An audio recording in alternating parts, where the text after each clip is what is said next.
The Quill and the Storm, a story of Thomas Jefferson.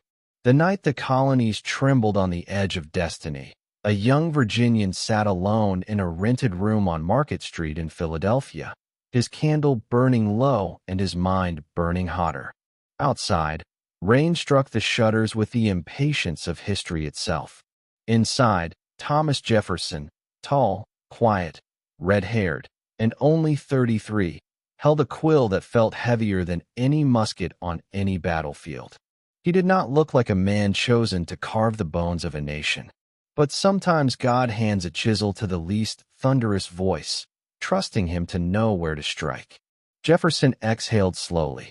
"Begin," he whispered to himself. And so he did. Chapter 1. The Weight of Words. Philadelphia in the summer of 1776 burned with heat and argument. Delegates stalked the streets like restless lions, each pacing for his colony's survival. Taverns rattled with whispered fears of British reprisal. And hovering over all of it was the Second Continental Congress, fraying under pressure, praying for clarity. Jefferson had been appointed, some said volunteered by John Adams, to write the first draft of a declaration announcing to the world why 13 colonies had decided to break from the greatest empire on earth. Adams had clapped Jefferson on the shoulder and said, "You're a Virginian, talented, and above all, people like you. That last bit rules me out entirely." Jefferson had smiled thinly. He never believed he was the right man, only the appointed one. Now, seated in his room with the storm muttering outside, he dipped the quill and wrote what he believed every human heart already knew but few dared say, that each person, by the hand of Providence, bore a kind of sacred flame within them. And he wrote that governments existed not to rule that flame, but to protect it. Chapter 2. The Quiet Fire. Jefferson was a man of contradictions. He knew that. Even as he wrote about liberty, he lived in a world where slavery shadowed the South. The tension haunted his nights, and history would never forget it. But in this hour, his mind was fixed on the immediate fire, the birth of a republic. He recalled the rolling hills of Monticello, the smell of tilled earth after rain, the laughter of his daughters, the music of his violin echoing in candlelit halls. He thought of the men and women across the colonies, farmers breaking their backs in rocky soil, printers running illicit pages through inky rollers, blacksmiths hammering sparks into steel, and soldiers starving in makeshift camps. Freedom, he believed, must belong to all of them. The quill raced. Words spilled. That all men are created equal. That they are endowed by their Creator with certain unalienable rights. That among these are life, liberty, and the pursuit of happiness. He paused after writing that last line. Outside, thunder cracked.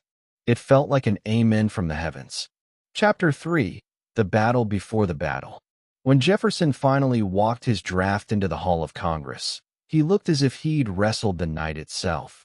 The other delegates, Franklin with his spectacles low, Adams bristling with impatience, Lee pacing like a wolf, gathered around to read. They murmured. They nodded. They winced. Franklin tapped a line with a pudgy finger. "Tom, people love sacred and undeniable, but self-evident. Well, that's lightning. That'll travel." Jefferson amended it. The hall became a forge. Words were hammered, cooled, reheated. Whole paragraphs struck sparks. In particular, a fierce denunciation of the slave trade that many Southern delegates forced to be removed. Jefferson's jaw clenched as they cut those sentences, but he said little. He rarely raised his voice. He let the future judge. At last, on July 4th, the document stood ready not as one man's creation, but as the collective heartbeat of a rising nation. Chapter 4. The Ringing of Bells. When the Declaration of Independence was adopted, the city erupted. Bells rang so hard and long that people in the streets covered their ears and laughed through tears. For the first time in history, a nation declared not what it was, but what it intended to be. Jefferson stood at a window, watching crowds swarm the square, fireworks of human joy exploding in every direction. He felt pride, yes, but also a weight he knew would follow him the rest of his days. He whispered, almost to himself, "May these words outlive our failings." That night, he returned to his room. The candle was still there, burned to its base, the stub of the quill beside it. He touched the wooden desk as though sealing a covenant. The storm had passed. The revolution had only begun. Chapter 5. The Long Shadow of Legacy. Years later, as president, Jefferson would double the size of the nation with the Louisiana Purchase, send Lewis and Clark toward the western horizon, and fight to keep the fragile young republic from cracking under pressure. But in quiet moments at Monticello, he returned again and again to that night in Philadelphia, when he was simply a young man with a quill, trying to give shape to the whisper of liberty that had been floating through human history since Eden. He knew he was imperfect. He knew the country he helped birth was imperfect. But he believed that if its people held fast to the truth he had tried to capture, self-evident and eternal, then America would continue, generation after generation, the work he had only begun. In his final years, as twilight slanted across the Virginia hills, Jefferson often sat on the portico watching the fading sun.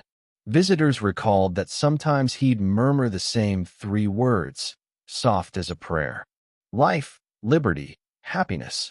And on July 4th, 1826, exactly 50 years after the Declaration was adopted, Thomas Jefferson passed from this world. John Adams died the same day, whispering, "Thomas Jefferson survives." In a way, Adams was right. Jefferson survives in every heartbeat that still reaches toward freedom, every voice that refuses to be quieted, and every nation that remembers the power of words spoken in the face of an empire. Historical note: factual elements. Jefferson wrote the primary draft of the Declaration of Independence in June 1776 while renting rooms in Philadelphia. Adams encouraged Jefferson to write it, citing reasons similar to those included in the story. Franklin changed the phrase "sacred and undeniable" to "self-evident."